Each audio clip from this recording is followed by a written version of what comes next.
Shabbat Shalom, irmãos. É um prazer em mais uma semana poder rever os irmãos. O dia de Shabbat, ele conflui nele grandes benefícios e um deles é a expressão máxima da vida em comunidade. Só que exprimir a máxima significância do que é viver em comunidade é nós termos a consciência das regras que permeiam este relacionamento. É isso que a Parashá Masei vai tratar para nós neste ciclo. Nós estamos aqui, como disse o Leomar, encerrando a Parashá Masei, partidas, encerrando o livro de Bamidbar, Números. E eu lembro de um fato curioso, que coincidentemente eu estava aqui na Parashá Berukotai, e aí eu lembro que eu não sei de onde que me saiu a expressão assim: estamos entrando no deserto. Não sei se vocês lembram que eu repeti isso algumas vezes. Estamos às portas do deserto. Agora, o fato se inverte. Segundo a narrativa mosaica, até aqui descrita, nós estamos na saída do deserto. O livro de Deuteronômio, ele vai transcorrer ao longo de 30 dias. O livro de Bamidbar, mais o livro de Levítico, contempla a história dos 40 anos de deserto, com um pouquinho do livro do Êxodo também. E nós temos o livro do Deuteronômio, que durante 30 dias, Moisés ali faz as suas últimas instruções aos filhos de Israel e parte para a sua sepultura, sozinho, conduzido e acompanhado por Adonai em todo o tempo. Mas sozinho, que eu me refiro, é a homens o acompanhando. É muito interessante que a Parashá ela vai começar dizendo assim, no capítulo 33. Foi a leitura que o Leomar fez aqui há alguns instantes atrás. São estas as etapas que os filhos de Israel percorreram segundo os seus exércitos, desde que saíram da terra do Egito, segundo os seus exércitos, sob a direção de Moisés e Arão. Moisés registra as suas saídas, segundo as suas jornadas, conforme o mandado do Eterno. São estas as suas jornadas, segundo as suas saídas. É muito simples e complexo ao mesmo tempo nós compreendermos uma inversão que a Torá rotineiramente trata a vida de retorno para Adonai. Nós nunca entramos num lugar, segundo a Torá, sem antes sair de outro. Lembrem-se disso. Israel não entrou no deserto e saiu do deserto. Israel saiu do Egito e entrou no deserto. Existe uma norma na Torá que vai te fazer compreender que toda entrada é precedida de uma saída. E isso daí nós podemos ver toda sexta-feira quando nós cantamos o Shalom Aleichem, que o Eterno abençoe as tuas saídas e a tua entrada, desde agora e para sempre. Que Malahav Etzavelar Lishmou Behol Deraheha Adonai. E ali o final do Shalom Aleichem, ele narra que os anjos eles saem de um lugar, nos abençoam e entram num lugar depois de nos abençoarem. Essa é uma inversão muito peculiar que a Torá faz. E ela faz isso de propósito. Porque vocês vão observar aqui, no caso da Parashá Masei, que tradicionalmente é estudada junto com a Parashá Matot da semana anterior, mas como nós estamos num ano embolísmico, um ano bissexto, elas se separam por causa de 4 semanas a mais que o ano ganha no mês de Adar 2. E quando nós temos a premissa de estudar porção por porção, sem as merubarot, sem a confluência de 2 porções no mesmo sábado, a gente começa a se atentar para alguns detalhes que às vezes passam despercebidos, Ulisses, quando a gente tem lá uns 8, 9 capítulos para estudar, para estar olhando a Parashá. Quando a gente tem 3, 4 capítulos, pastor, a gente se atenta mais a pequenas palavras, a pequenos detalhes. E nós vamos ver que a Parashá Masei, ela vai dar uma ordenança. Observe, não é um mandamento, é uma ordenança, é um estatuto que a Parashá Masei vai estabelecer a respeito de um precedente para a posse da terra. Se vocês virarem as páginas aqui, vocês vão ver Josué dando entrada na terra. Entra aqui no capítulo 1 de Josué rapidinho, só para a gente poder observar uma diferença. Olha só que coisa interessante. Moisés, antes de escrever o Deuteronômio, ele escreve uma porção da Torá dizendo: nós partimos e entramos, saímos e entramos 42 vezes ao longo do deserto. Se nós formos contar aqui, são 42 movimentações que Israel faz no deserto, até a 43ª movimentação, que é o cruzamento do Jordão. O cruzamento do Jordão já não é uma narrativa mosaica. Moisés narra 42 saídas e 42 entradas, muito precisas, muito pontuais. Algumas delas a gente só tem ciência de que aconteceram na Parashá Massei, na narrativa prévia da Torá. Nós não vamos ver algumas localidades aqui sendo abertamente nomeadas. E Moisés aqui ele conta 42 saídas, 42 entradas. Só que agora cabe ao seu discípulo Oséias, filho de Num, que tem o seu nome alterado. E aí nós vamos compreender alguns valores a respeito da alteração de nome vinculada a Parashá Massei. Para poder... A impressão que eu tenho é que Moisés morre aqui no final do capítulo do Deuteronômio. Josué provavelmente é o escritor dos últimos versículos da Torá no Deuteronômio. E ao virar da página, de um dia para o outro, a narrativa que Josué começa aqui no capítulo 1, na nossa tradução está dizendo assim, depois da morte de Moisés. Na verdade, é no dia seguinte à morte de Moisés. Vocês imaginam o que é um homem que acompanhou Moisés 40 anos, ter que assumir um papel, entre aspas, com a frieza necessária para que as suas emoções não te perturbassem para você cumprir a 43ª partida de Israel. Qual é o número de porções da Parashá Massei? É a 40ª quanta? A 40ª porção da Torá Massei, ela vai dar início à 43ª partida de Israel para dentro da terra. Ou seja, Moisés dá o caminho a Oséias, a Josué, para cruzar o Jordão. Josué não cruza o Jordão por mérito próprio, ele cruza pelo mérito de Moshe. Como numa carta póstuma, Moisés deixa registrado para Josué o seguinte: para cruzar o Jordão, faça assim e faça assim. O que ele vai receber aqui no capítulo 1 é um incentivo da parte de Adonai, um empurrão para que ele faça. Mas a diretriz para a posse da terra, quem vai dar é a Parashá Massei e não é o Deuteronômio. Por isso que a gente precisa ter muito cuidado, porque o Deuteronômio ele entra como se fosse uma questão atemporal para Israel. Ele vai dar normas vigentes específicas para a vida na terra. Ele começa com uma breve lembrança do que foi o deserto, nos primeiros capítulos do Deuteronômio. Depois ele entra em questões que são delegadas a Israel para cumprimento na terra. Aqui, Moisés deixa uma informação subliminar para Oséias, para Josué, que ele capta muito rápido. Você precisa se identificar com o lugar para onde você vai para cumprir o que eu estou te mandando. Aqui, se Josué ficasse pautado na ordem cruza o Jordão, ele falharia. Ele precisava cruzar o Jordão já com uma identificação com o local para qual ele iria. E vocês vão entender que mesmo sem pisar a terra, vai haver uma identificação para com a terra por causa do ser que vai pisar e tomar posse da terra. Vocês vão ver que o capítulo 2 vai se discorrer a narrativa de dois homens que foram identificar novamente a terra. Passadas as tragédias de 38 anos daquele evento dos espias, que foi uma... como é que é a expressão? Prospectaram a terra de uma maneira totalmente equivocada diante de Adonai. Quando nós voltamos ao problema dos espias, qual foi o problema dos espias? Não foram os gigantes, não foram as cidades muradas, mas os espias tiveram um único problema que os impediram de viver para ver a terra depois. Eles não se identificam com o que Adonai falou, com o que eles viram.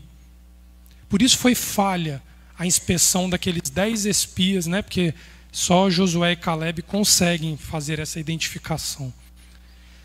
observa que o problema é, essa terra mana leite e mel, mas nós não conseguiremos dominar a terra. Nós não vamos conseguir sujeitar a terra. Eles começam a colocar aspectos e características sobre a terra que contradiziam aquilo que Adonai falava a respeito da terra. Adonai dizia: a terra é boa, a terra ela é apta para vocês habitarem, para vocês produzirem, para vocês colherem da terra. E eles vêm e dizem assim: a terra mana leite e mel, mas a terra não vai poder ser submetida a nós. Eles não conseguem pegar o mandamento e identificá-lo no ato do cumprimento. Nós vamos lá em Jeremias, mas é mais um pouquinho à frente. Mas é um capítulo um pouquinho mais à frente. Entenda que se Josué fosse fazer o movimento, a 43ª saída rumo à posse da terra, simplesmente com a ordenança, cruze o Jordão porque eu dei a terra a vocês, ele falharia como os espias falharam 38 anos antes. É aí que essa questão da identificação da terra, ela se torna um estatuto, muitas vezes explanado de forma mais discreta, não é uma coisa franca, mas que se nós não nos atentarmos a isso, nós vamos falhar na posse da terra. Porque nós estamos vivendo um problema de posse de terra. Olha o verso 2 de Josué 1. Moisés, meu servo, é morto. Olha só que Moisés, como se estivesse falando de uma pessoa comum. Moisés, meu servo, é morto. Ponto. Levanta-te agora, passa esse Jordão, tu e todo este povo, à terra que eu dou aos filhos de Israel. Todo lugar que pisar a planta do vosso pé, vou-lo tenho dado, como prometi a Moisés. E aqui ele vai dando a lembrança de que eles têm uma promessa que durava 500 anos, de que os filhos de Israel voltariam a pisar sobre aquela terra. O capítulo aqui não vai dizer a respeito da identificação. Quem vai falar isso é a Paraxá Massei. Volta lá na Paraxá para a gente. A origem da palavra Massei, o nome que dá a porção, ela contempla uma ideia de levantar acampamento, desmontar uma tenda com o intuito de partir. Isso é Massei. É se mudar de um lugar carregando tudo que te estruturou no antigo lugar para um novo lugar. Só que a Paraxá Massei, o nome Massei, quando nós vamos à raiz que dá origem à palavra, ela vai dar um sentido de ser puxado para cima ou para fora de algum lugar. Subir. Aqui nós já vemos um movimento da Torá que vai se revelar lá na frente para nós, quando vamos dizer, vamos subir à casa de Adonai. Porque aqui eles estão numa posição onde uma terra com a qual Adonai não pediu identificação, que era o deserto, Adonai não dá ordem para eles se identificarem com o deserto. A previsão da Torá era que eles cruzassem o deserto em 2 anos. Quando o episódio dos espias acontece, há um retardo no cumprimento da promessa por um pecado de toda uma geração que dura 38 anos para ser ajustado. A identificação é com a terra que haveria de ser habitada. Só que essa terra já era habitada. Então aqui significa subir. Por isso que nós vemos a palavra do Eterno em todo o tempo dizendo assim, vamos subir a Jerusalém.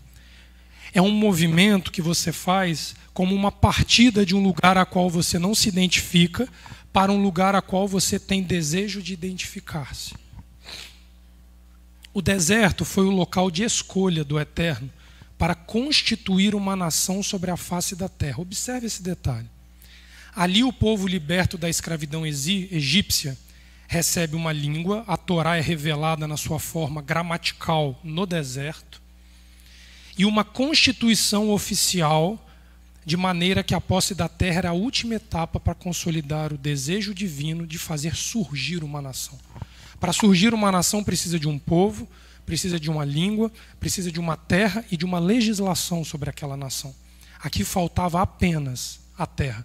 Israel já era povo, Israel já tinha uma constituição, Israel já tinha uma língua própria. Isso já individualizava Israel das demais nações, e dos demais povos e das demais culturas e costumes que haviam na terra já muito mais antigas do que a própria nação de Israel.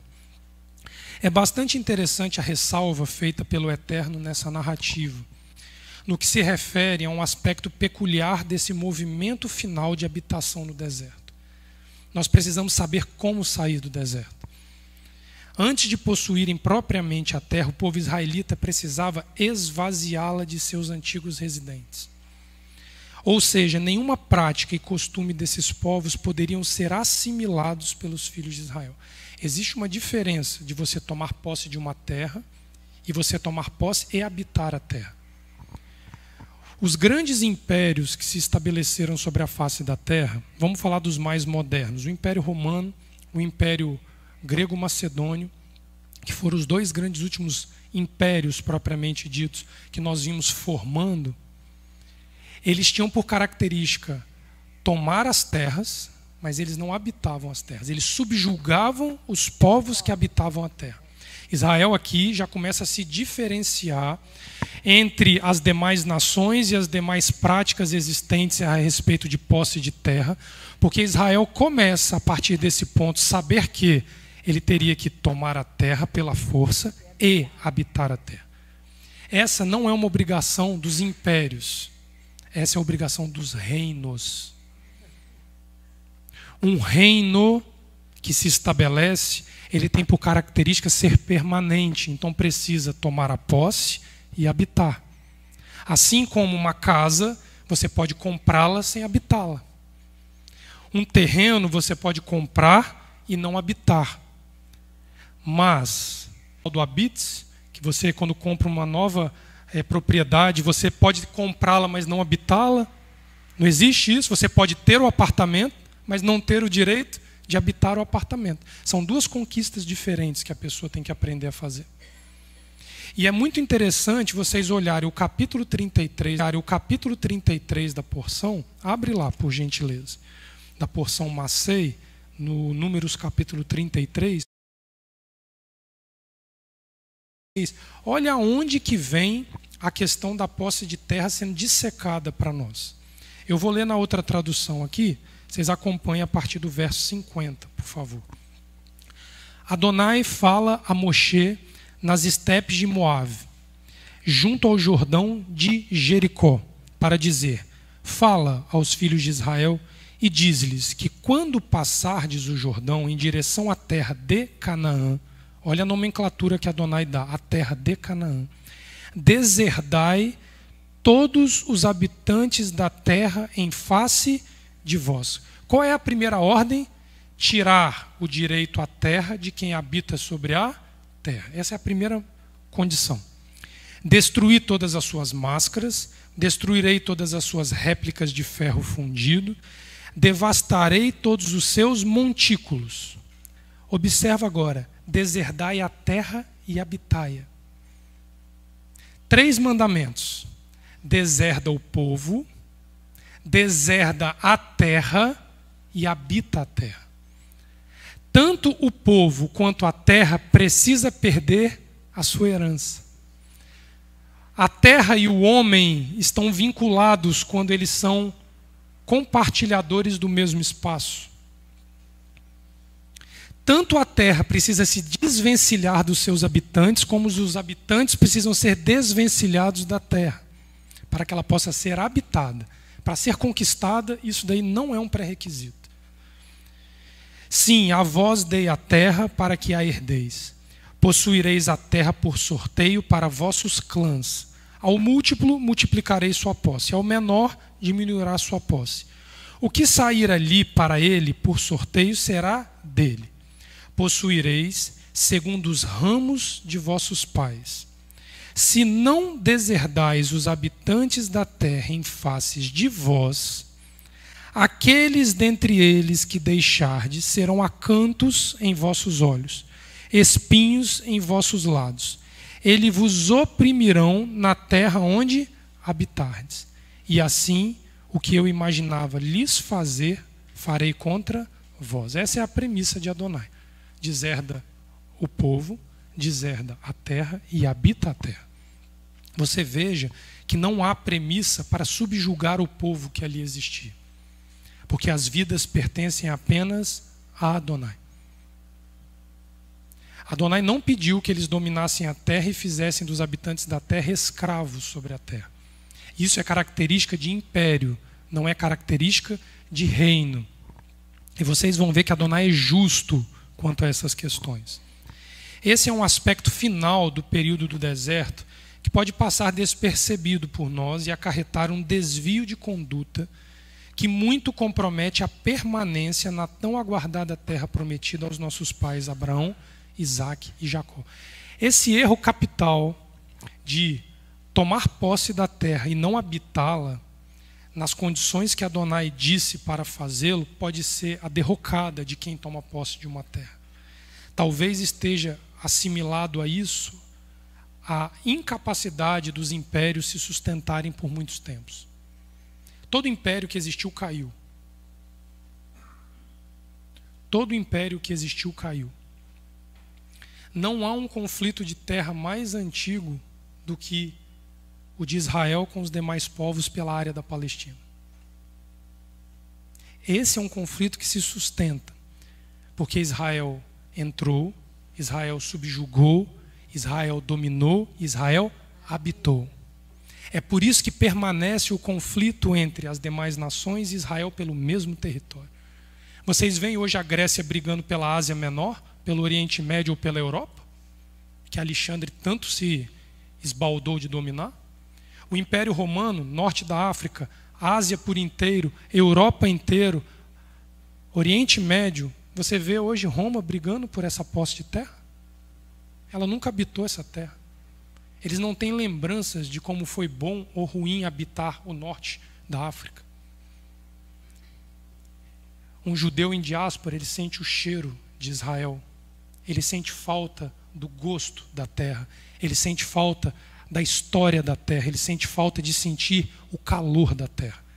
Porque ele viveu, os seus pais viveram. E o homem que a fez habitar por direito, fez. Existe uma íntima relação entre o homem e a terra da sua habitação. A atmosfera da terra de Canaã, presta atenção nesse detalhe, viria a sofrer uma mudança radical com a chegada dos filhos de Israel.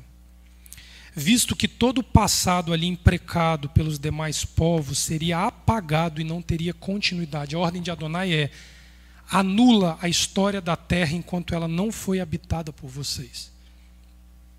O modelo de vida judaica, pautado na Torá, seria estabelecido pelos hebreus em cada parte do território que viria a ser ocupado. E assim, a própria terra assimilaria o aspecto sagrado do modelo divino. Por isso que a ordem é deserda a terra, da herança que ela recebeu dos povos pagãos, porque a terra tem direito a conhecer a herança sacral de Adonai. Então havia uma primeira premissa de que a retirada dos povos resolveria o problema, não se não houvesse o complemento de dar à terra o direito de conhecer o modelo de vida instituído pela Torá. A terra respira a Torá. É a partir disso aqui que nós vamos ver a cevada na primavera, o trigo entre a primavera e o verão, e aí vamos ver as espécies, as uvas, as tâmaras, obedecendo à norma da terra. Porque a terra agora era regida por um modelo mosaico que existia antes da criação do mundo. Então a terra se ajusta para dar os frutos no tempo correto, para que o habitante da terra saiba se é Páscoa, se é Pentecostes, se é Sukkot, se é Yom Kippur ou se é Rosh Hashanah. A terra trabalha em favor do homem quando o homem dá a ela o direito de se tornar sagrada. E isso é um direito que só a terra de Israel recebeu. Nenhuma outra.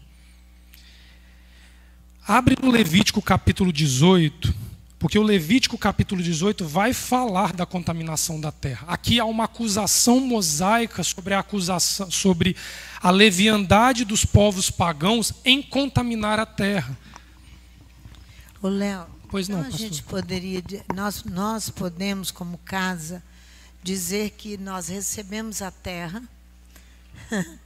Precisamos habitar esta terra, fazê-la produzir, e aí recebemos de forma sobrenatural um Sefer Torá de família.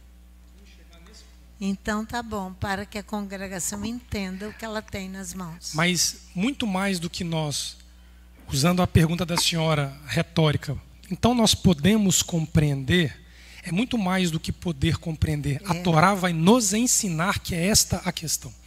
É Amém. Mandamento. É mandamento habitar a Está dentro das 613 mitzvot fazer exatamente isso daí e reconhecer a identidade do solo que nos foi dado. Felipe, você se lembra que quando você foi tomar posse daquela loja ali no Antares, que ele disse? Foi esse texto que ele acabou de ler, de Massey.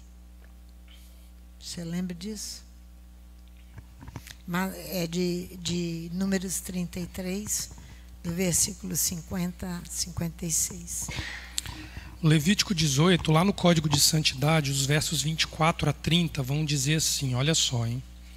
Vós não vos contaminareis com tudo isso. Sim, com tudo isso que as nações que expulso diante de vós foram contaminadas. O Levítico foi escrito 38 anos antes do que nós estamos conversando sobre a Parashá Massey.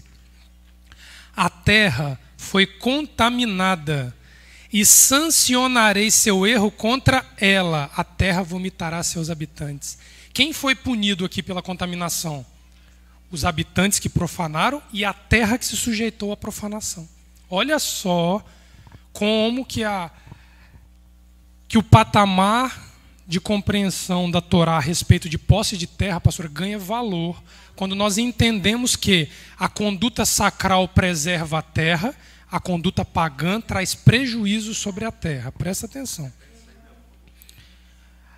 A conduta sacral de quem habita a terra traz santidade à terra, preservação à terra. A conduta pagã faz a terra pagar por suportar esta conduta de sobre ela. Mas a terra uma hora vomita os seus habitantes. Ela não vai aguentar. Ela não vai aguentar.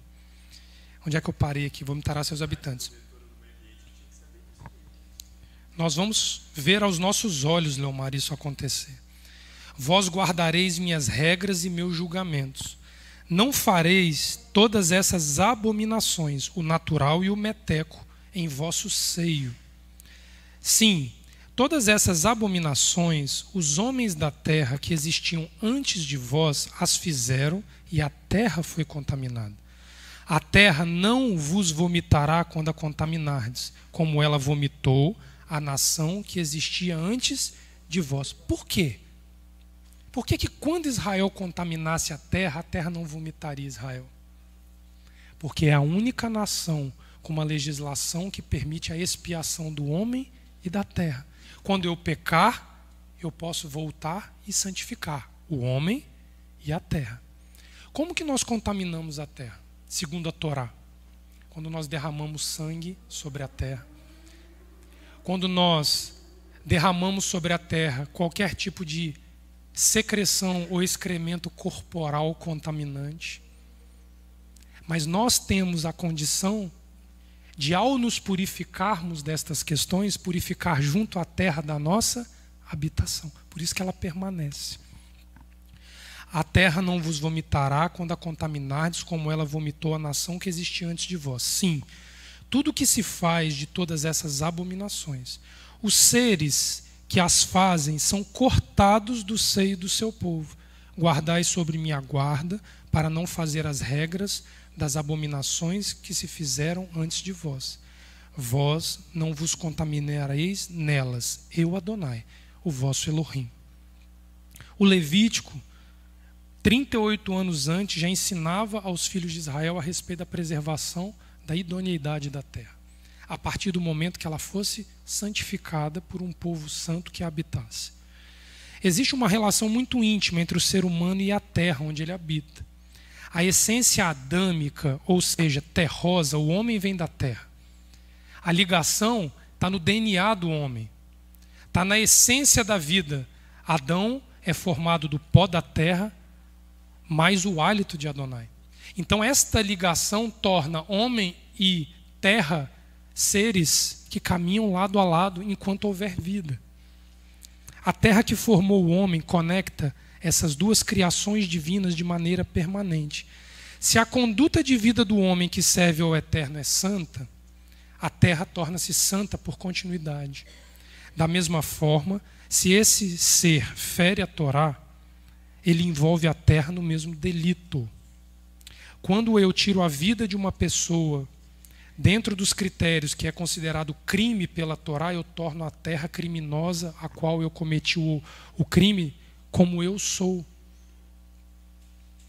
Se eu adultero sobre uma terra, essa terra torna-se adúltera como eu sou. Vou contar uma história rápida para vocês aqui. Eu venho de uma família que parte dela vem de Nanuque, Minas Gerais, e minha família, por parte do meu avô materno, construiu muita terra, comprou muita terra no norte do estado, até a região da divisa da Bahia e o leste de Minas Gerais, na região de Nanuque. Aquela terra foram terras adquiridas por meio do desflorestamento, incentivado pelo governo na época, para tornar as áreas de mata, pastagens e área de agricultura. E assim a minha família conseguiu toda a posse de terra que eles tinham lá nos anos 60. E aí a terra passou durante 3 gerações. A de quem a comprou, a dos filhos dela e depois dos netos. Na 3ª geração, quando o Eterno disse assim para nós, entrega tudo e deixa para trás esse passado. E dentro uma das coisas que ele nos exigiu deixar para trás, ele pediu que nós nos desfizéssemos da propriedade, da terra que havia sido herança do meu avô. E era eu o responsável por essa terra na época. A pastora Sandra gosta de me caçoar bastante, dizendo que eu era muito antipático. Não sei se hoje eu ainda sou, mas assim, que eu era muito antipático, porque eu vinha do Rio de Janeiro, vinha de São Paulo, dava oi em casa e ia embora para a roça. E aí, no dia que nós saímos de lá, o Eterno disse assim, essa terra é terra de ídolos. Era uma terra adulterada, porque ali celebravam-se a qualquer outro Deus que não fosse o Deus de Abraão, de Isaac e de Jacó. Então a terra foi contaminada. E precisava haver uma parada nessa situação, um encerramento disso. Foram muitos anos tornando a terra adúltera diante de Adonai. E quando aquela terra ela foi entregue, o novo proprietário, a primeira coisa que fez foi a celebração de uma festa a uma entidade sagrada da religião dele. Então ela voltou à prostituição a qual ela havia sido deixada. Aquela terra descansou no Shemitah. Aquela terra, Leomar, descansou num Shemitah. No ano seguinte ao Shemitah nós entregamos a terra. Antes dela ser devolvida, ela teve o direito ao descanso do 7º ano que ela nunca tinha experimentado por causa dos ídolos que não respeitavam a Torá. Desse momento em diante, a santificação ou a transgressão da vida humana se estende ao local onde adquiriu posse, ou seja, não há possibilidade de enxergar o homem sem a terra e a terra sem o homem. Dessa forma, a Torá ela formaliza uma intimidade que faz de cada uma das partes o reflexo da outra, tornando exposta aos olhos de qualquer pessoa a intimidade do humano dono da terra por meio do que a terra produz. Eu vou repetir isso daqui. Por mais que eu possa querer ocultar qualquer pecado íntimo que eu tenha, Ulisses, quando você vier inspecionar a minha terra, se ela não for uma terra que sabe ser remida dos pecados que acontecem sobre ela, você vai identificar qual é o meu pecado. Qual era o pecado da minha família que o Eterno expôs? Idolatria. Era uma família que servia a deuses estranhos. Então era uma terra de ídolos porque os seus donos eram idólatras. Simples de entender. Se você quer ver se a casa de um homem, Ulisses, tem pendências para com a Torá, observa a casa dele. Você não precisa abrir o peito dele para sondar o coração. Porque a casa que ele tem e ele são a mesma coisa.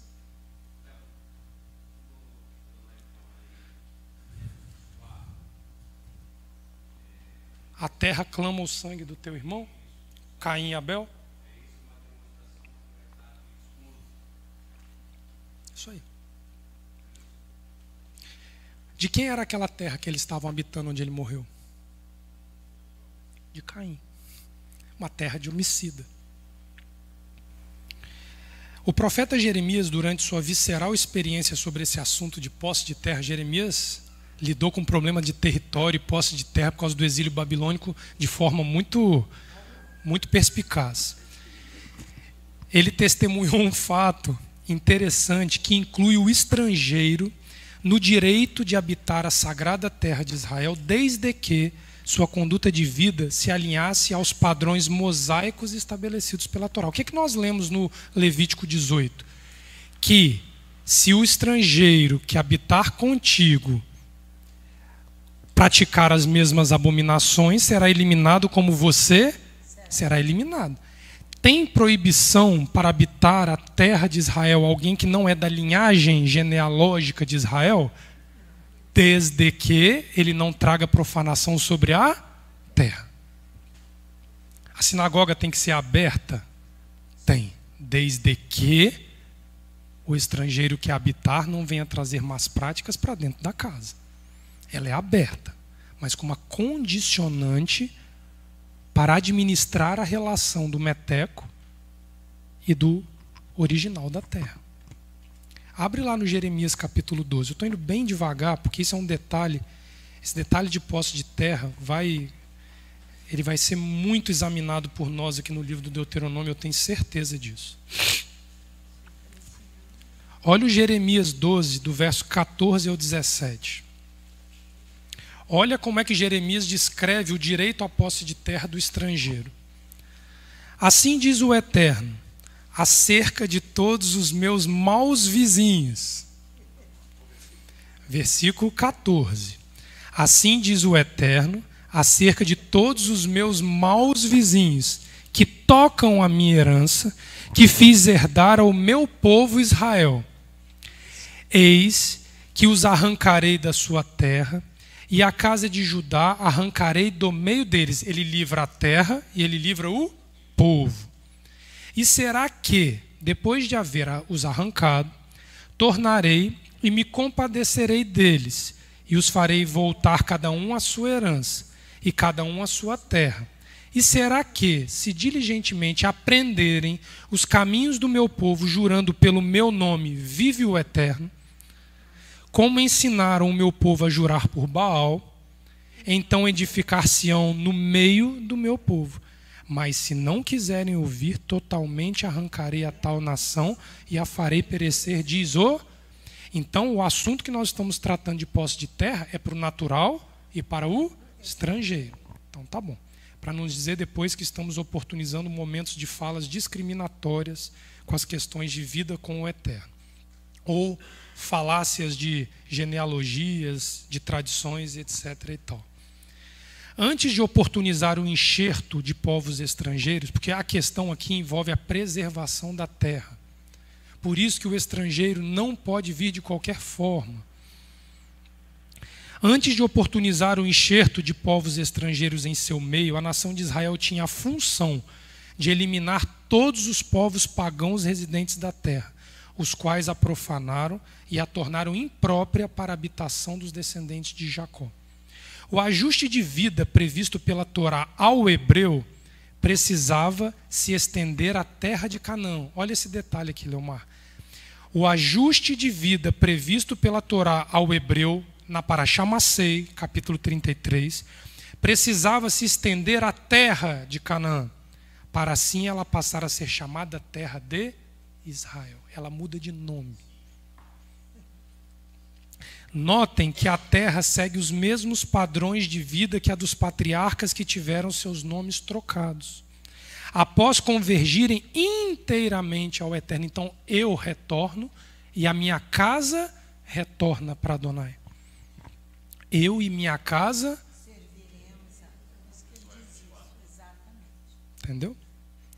A porção Massei, quando descrita ao término de 40 anos no deserto, evoca a necessidade de identificação do humano servidor de Hashem com o local de sua habitação. Ou seja, os mesmos padrões de sacralidade que ele busca para si deve ser outorgado ao local com o qual se identifica. Eu vou dar um exemplo muito simples. Se o meu pai for almoçar na minha casa qualquer dia, ele já aprendeu que ele tem que me ligar e perguntar o que ele vai levar. Ele não leva presunto para dentro da minha casa mais. Eu não posso fazer a terra suportar uma comida impura à mesa quando aquela terra está habituada a não comer as comidas que a Torá proíbe. Eu não posso ser gentil com o papai e com a mamãe em nome do amor, porque eu estou dizendo um não amor à Torá e a Adonai. Eu não posso servir linguiça de porco num churrasco na minha casa a um visitante para agradar o visitante. A terra não suporta essa prática. A terra não suporta que um estrangeiro ou um natural da casa traga para dentro da casa doutrinas humanas que desviam o homem da conduta de vida pelo sopro sagrado à luz da Torá.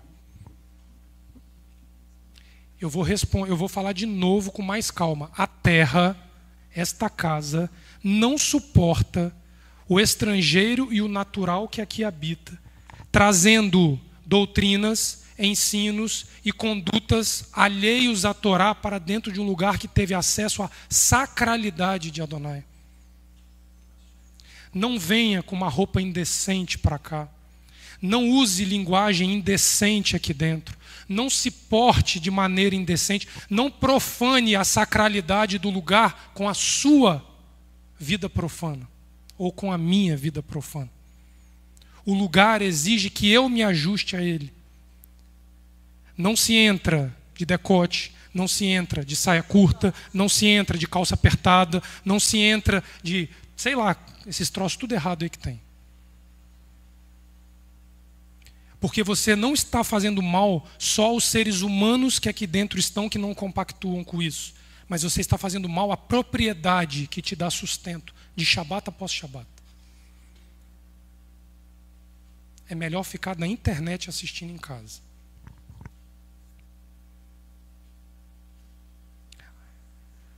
É possível notarmos esta forte relação ao analisarmos os dois questionamentos que as filhas de Zelofeade fazem a Moshe a esse respeito.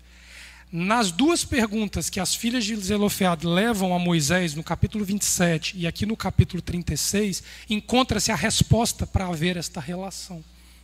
Abre no capítulo 27 primeiro, do verso 3 ao 8. O vínculo entre a posse de terra e a permanência de um nome sobre ela são o ponto nevrálgico da argumentação delas. Elas querem permanecer com o nome de seu pai numa terra de herança dada a Abraão, Isaque e Jacó. Só que elas veem um risco do nome do pai ser apagado. É aqui que a argumentação delas entra como uma causa justa diante de Adonai e uma mitzvot é acrescida à Torá nesse momento. Capítulo 27, verso 3. Olha o primeiro argumento. Nosso pai morreu no deserto, e ele não estava entre os que se congregaram contra o Eterno no grupo de Coré. A argumentação começa dizendo, Ramon, o seguinte: meu pai não morreu junto com aqueles que trouxeram práticas profanas para dentro do arraial. Começa, pastor, com uma defesa muito boa. Mas morreu no seu próprio pecado e não teve filhos machos. Por que se tiraria o nome do nosso pai do meio da sua família, porquanto não teve filhos? Dá-nos possessão entre os irmãos de nosso pai. Olha o que Moisés faz diante de uma questão não prevista ainda de forma escrita na Torá. Ele não tinha resposta para elas. As mitzvot, os hukim, os mandamentos, os estatutos que ele até então tinha conhecimento da parte de Adonai, não respondiam à pergunta delas. Moisés levou a causa delas perante o Eterno. Ele vai diante do Tribunal Supremo, o Beit Din, e falou o Eterno a Moisés, dizendo: as filhas de Zelofeade falam o que é justo. Certamente lhes dará possessão de herança entre os irmãos de seu pai. E a herança de seu pai farás passar a elas. E falarás aos filhos de Israel, dizendo: quando alguém morrer e não tiver filho macho, então fareis passar a sua herança à sua filha. Qual era o problema aqui? Mulher não tinha direito de posse de terra. A terra ia para o parente macho mais próximo do defunto. Isso significa que a terra herdaria o nome do novo proprietário e não do antigo. Quando chegasse o Shemitah, o 7º ano, e o jubileu, que a devolução de terras deveria voltar ao primeiro dono, não teria a quem dar seria terra sem dono. Elas vão em defesa do nome de Zelofeade e em defesa da terra. Vocês entenderam aqui por que o apelo delas foi atendido? Elas vão em nome de Zelofeade para não ser apagado entre os Menachem, entre os da tribo de Manassés, e para que a terra não tivesse ausência de proprietário. Terra sem dono é terra sem vida. Ia ser uma área infértil dentro do território de Israel. Ela não tinha ser humano vinculado a ela de forma legítima. A cada 50 anos ela passaria por apertos. Esta casa passou 49 anos de aperto até que um dono legítimo teve direito a adquiri-la. Chegou a ponto de ser conhecida como casa mal assombrada. Foi casa usada para prostituição. Foi casa usada para fazer menino nascer na cidade. Com práticas totalmente que violam a Torá. Primeiro ponto, elas acertaram. A mulher, filha do defunto, tem direito a receber herança. Ok. Vira as páginas aí no capítulo 36, do verso 2 ao 13. Vamos ver se resolveu o problema. Mulher em idade fértil tem direito a ficar solteira na Torá? Mulher que perdeu o marido, ou que não é casada, que tem posse de terra. Segundo a Torá, ela tem que fazer o quê, pastora Sandra? Tem que casar-se. A não ser que ela viva debaixo de voto. Aí é uma questão particular. Mas, em geral, uma viúva em idade fértil, olha a história de Ruth, tinha um mandamento da Torá prevendo remissão pelo parente homem mais próximo. Lei do Levirato. Livro de Ruth está lá explicando a premissa da Torá. Ok. As filhas de Zelofeade começaram a pensar e falaram: nós vamos receber terra, mas nós vamos casar. Para quem vai ficar o direito à posse de terra? Que nome a terra vai levar após o meu casamento? O nome da família do? Resolveu o problema? Não. Vamos lá então. Verso 2. O problema é preservar a terra da ausência de um dono e apagar o nome de alguém que é legítimo sobre a terra. Presta atenção nisso, porque está falando, desta casa. Nosso nome está arriscado de ser riscado da história se a gente não souber conduzir isso. E a terra pode ficar vazia. Tem serviços na casa que podem se esvaziar pela ausência de um legítimo para fazer. Presta atenção. Eu não estou aqui dando aula de direito de posse de terra aqui, não. E disseram: o Eterno mandou o meu Adom, que por sorte deste esta terra em herança aos filhos de Israel. E a meu Adom foi ordenado pelo Eterno que a herança de nosso irmão Zelofeade se desse às suas filhas. São os irmãos de Zelofeade conversando com Moisés.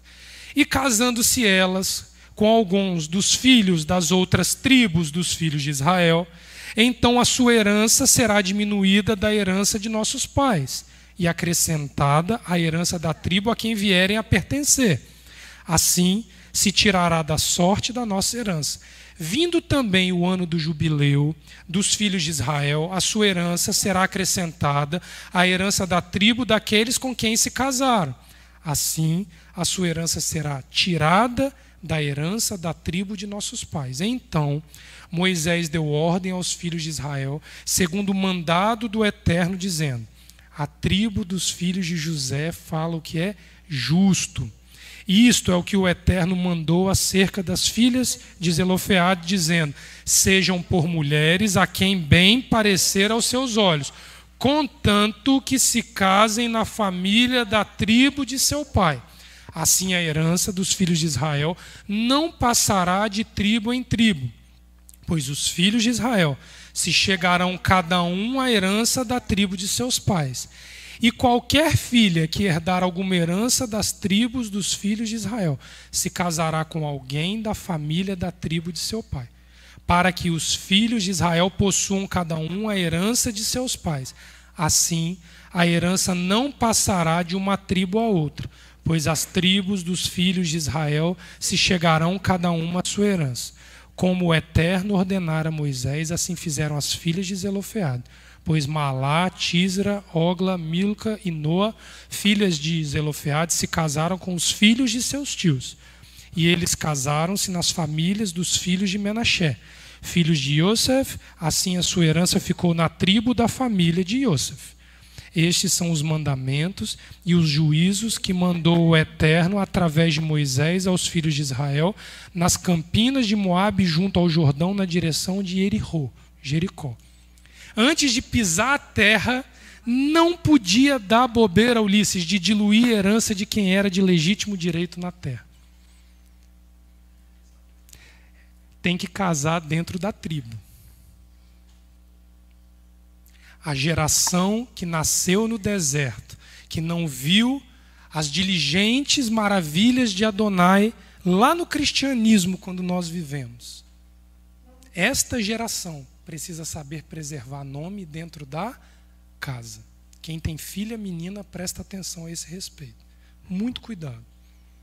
Porque isso fala da continuidade do nome dos pais dentro da casa.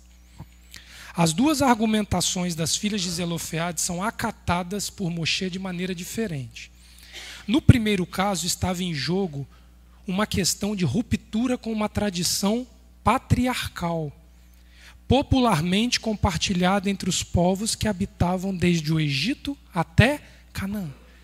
Quem tem direito à terra é homem. Vem um povo novo que surge de uma promessa, que surge de uma descendência esperando 500 anos para herdar o direito a esta terra, e de repente, filha mulher tem direito à terra. A regra da terra de Canaã não é a regra da terra de Israel. Mudou o nome, mudou a regra.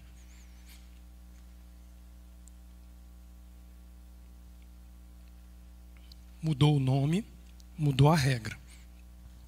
Mulher tem previsto na Torá, muito antes das filhas de Zelofeade apelarem a Moshe, direito à posse de terra. Pensem comigo uma coisa. O que Moisés faz no primeiro caso, quando no capítulo 27 acontece o argumento das filhas de Zelofeade? Ele não tem resposta, ele vai a Adonai buscar uma resposta. Ele não foi um mero portador da informação para os filhos de Israel. Adonai, o que eu faço no caso das filhas de Zelofeade? Adonai mandou vocês fazerem isso, isso, isso. Ele não foi um mero informante. Moisés entendeu a necessidade de preservação do legítimo dono na terra e que a terra precisava de um legítimo dono sobre ela. Quando elas vêm com o segundo questionamento, dizendo que no ano do jubileu ia haver rediluição e algumas famílias estavam fadadas ao desaparecimento, Moisés não vai a Adonai perguntar o que tem que fazer. Ele simplesmente vira e fala, casa entre as tribos, e permanece o nome. Ele compreendeu a necessidade do mandamento clamado pelas filhas de Zelofeade. Nós precisamos entender o porquê que Adonai nos deu uma terra, nos deu uma constituição nova aqui para nós, e ele vem avisando que uma nova geração vai caminhar com ele, que vai ser preparada e cuidada por esta casa para os próximos anos assumir as funções da casa. E isso não é Eu vou chegar exatamente nesse ponto. Não está dizendo que, se nós conduzirmos isso de maneira correta, nós somos uma geração apagada por Adonai. Ele está dizendo que, se nós não conseguirmos cumprir para com nossos filhos, ele fará em nosso lugar. E assim o nosso nome se torna apagado. É diferente. Até esse momento, nenhuma mulher tinha o direito à posse de terra por herança, pois esse era um fato restrito aos homens sobre a face da terra. de forma que a herança paterna de uma mulher era absorvida pelo novo marido que ela viesse a ter. Se vocês quiserem analisar essa questão aqui um pouquinho de casamentos envolvendo posse de terra, hoje em dia não tem mais videolocadora. Eu sou da época da videolocadora, que a gente ia lá para alugar filme. Esses meninos não devem nem saber o que é isso. Mas assim, vai nessas locadoras virtuais de Netflix, de qualquer coisa que vocês quiserem ver aí, e compra qualquer filme falando sobre Idade Média. Casamento da princesa de Portugal com o príncipe da Espanha, da Inglaterra com o da França. A história, pega Robin Hood. É Inglaterra e França, pastor, envolvendo casamento de reinos. Todo o interesse de casamento e internações na Idade Média se pautava na expansão do território da terra do marido. É só vocês olharem isso daí. A Torá está tratando com isso não sei quantos 1000 anos antes, avisando que posse de terra a mulher tem direito, e vocês vão ver por que a mulher tem direito. Torna-se relevante lembrar que a posse de terra de Israel foi negociada por Abraão quase 500 anos antes do evento das filhas de Zelofeade. Foram 400 anos de Egito, aí pega para trás o tempo de vida de Jacó, o tempo de vida de Isaac e o tempo de vida de Abraão. Dá perto de 500 anos. Quando Abraão paga um alto valor pela posse de um território outrora pertencente aos povos pagãos da época. Abraão teve que ir lá nos filhos de Et falar assim, olha, quanto vocês querem para que eu compre a caverna de Macpela para enterrar a minha esposa? Porém, após a negociação ser concluída e Abraão beirar a falência financeira na compra da terra, foi a sepultura de sua esposa, da mulher, que deu legitimidade e direito permanente aos descendentes. Uma mulher, parte da promessa abrâmica, desce ao solo para se unir perenemente ao solo, por meio de Abraão, Isaque e Jacó. Esta é a prevista íntima relação entre o homem e a terra, a ponto de um cadáver enterrado estabelecer o direito e a continuidade para toda uma descendência. Entende? Que precisa da sepultura.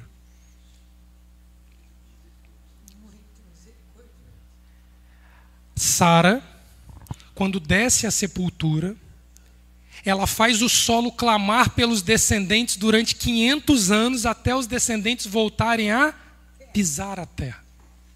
Na tentativa de calar o eco que Sara emana da terra, como Abel emanava sobre Caim, os primos constroem uma mesquita sobre a sepultura, tentando calar o eco da voz de Sara em Hebrom. A sepultura de Sara hoje, nos dias atuais, está na cidade de Hebrom, que é a área dominada pelo Estado palestino, onde tem uma mesquita gigantesca sobre a sepultura de Abraão, Isaque, Jacó, Sara, Rebeca e Lia.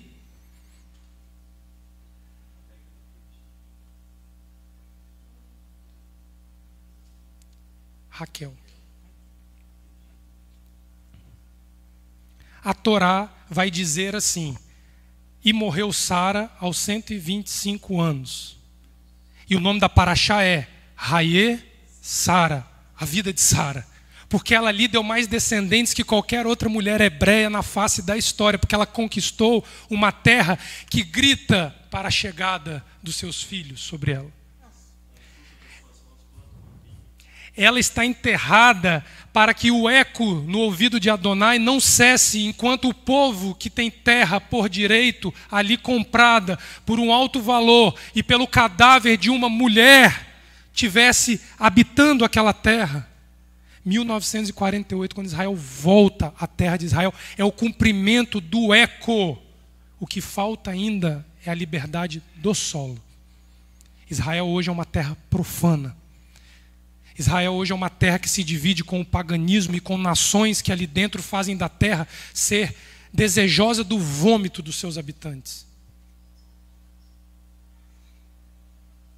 A terra ainda vai ser santificada por Adonai.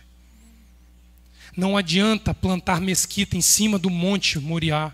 Não adianta botar mesquita em cima da sepultura dos patriarcas, porque tem a sepultura de uma mulher que foi ali muito bem paga pelo seu marido para ter direitos à terra. Esta casa recebeu o direito de receber um Sefer Torá e agora 2 Seferim Torot aqui dentro, por causa da legitimidade levítica de uma mulher. Engula ou não, se vocês quiserem isso. Não foi por mérito de compra. Nós pagamos dinheiro, né, Ulisses? Mas o sangue que gritou aqui dentro foi de uma mulher. E é por aí que as coisas caminham e vão caminhar até que a sepultura chegue. Essa é a luta da casa há 30 anos para permanecer, por causa do conflito envolvendo esta questão. Mas a casa está de pé. A casa tem 2 Sefer Torot. A casa tem filhos e filhas para dar continuidade. É a promessa de que vai ter continuidade. Mas você sabe qual é o problema da casa? Quando se faz uma reunião da associação LFB, tem meia dúzia de gato pingado aqui às 6 horas da tarde de um final de um Shabat. Porque a maioria ainda não se identificou com a obra da casa. A maioria desdenha o que Adonai deu como obra pública desta casa, mas quer continuar sendo arrolado dentro da casa. Vai ser vomitado. É ordem da Torá, a terra vai te vomitar e vai me vomitar se eu e você não nos identificarmos com as obras que a casa tem. As desculpas são inúmeras. Problema pessoal, eu não gosto do que está fazendo, do jeito que faz, mas olhar a perenidade do nome é a última coisa com que se preocupa.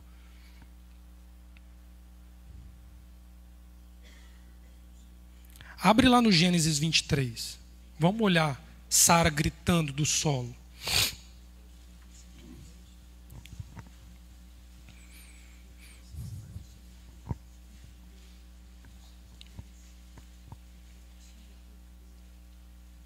Você sabe qual é a fala que mais me incomoda com o diretor do presídio? Toda vez que ele está comigo e surge uma oportunidade de trabalho lá no projeto Neshama, ele vira e fala assim: vocês não têm braço para isso. Isso me racha o coração de tristeza. Vocês não têm braço para isso. Eu estava fazendo uma conta com o Leomar e pastora Sandra quarta-feira, são 350 detentos, não é isso? Não é isso? Cadê Arão? 450. Não é isso? Tá a mais, né? A previsão era...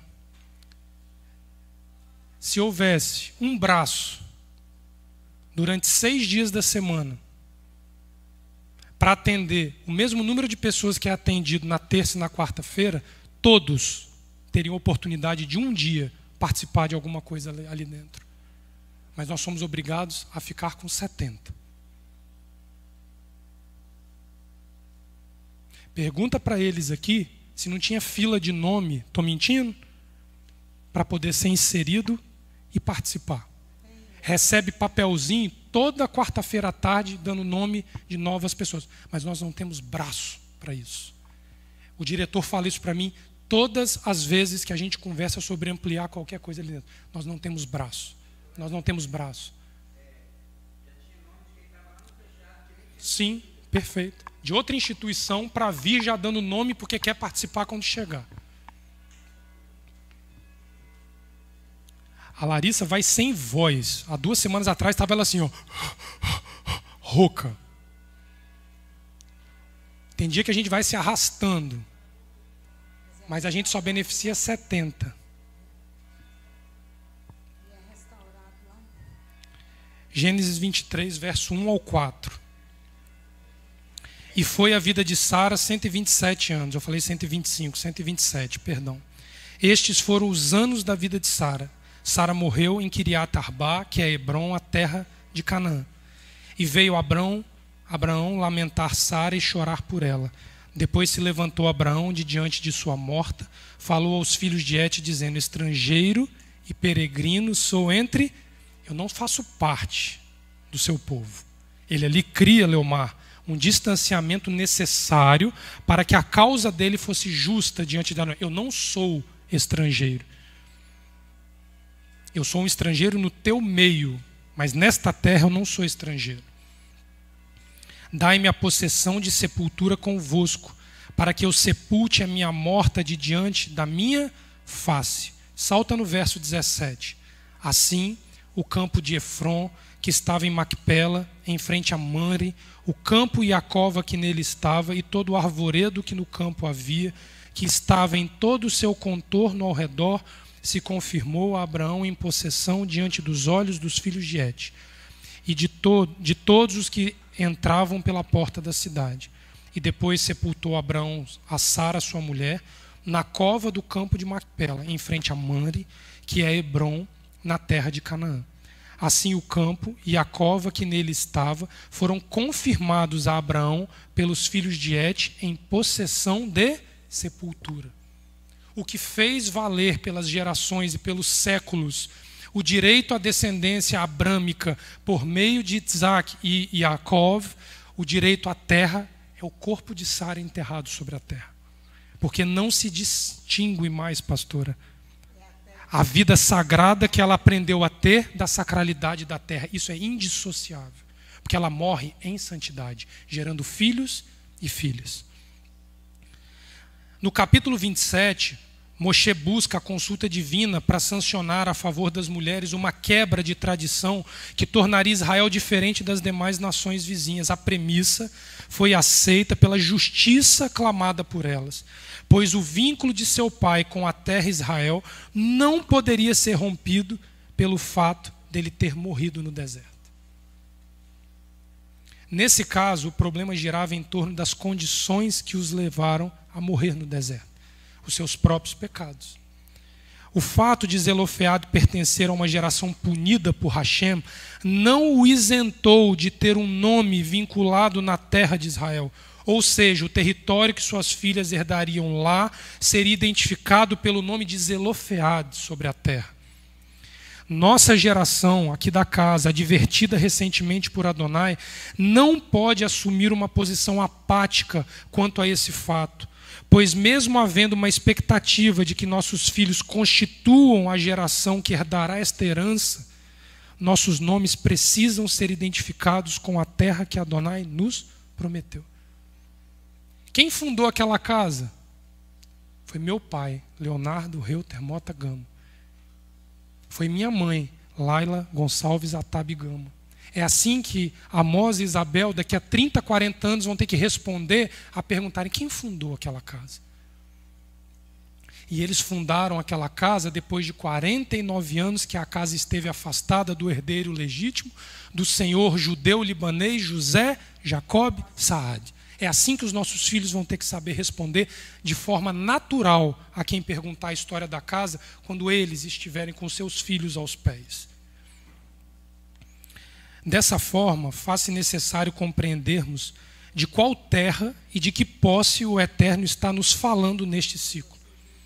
Para isso, precisamos voltar aos Salmos e vivenciarmos a glória de viver na terra, mas também o momento de dor e angústia para uma geração exilada e privada do direito de habitá-la, o local com o qual seu povo se identificou por tantas gerações. Aqui nós vamos entender os salmos de subida, que a gente tanto ora do Salmo 120 ao Salmo 134, mas depois nós vamos ver que tem um salmo chamado Imeshkaré. Eu perdi o direito de habitar a terra, mas eu não perdi a identidade para com a terra. Porque se eu me esquecer de ti, Jerusalém, que a minha língua se apegue ao paladar, se você não for o maior prazer existente dentro de mim. Adonai tira dele o direito do seu servo ter como maior amante a figura de Adonai, mas ele dá ao servo de Adonai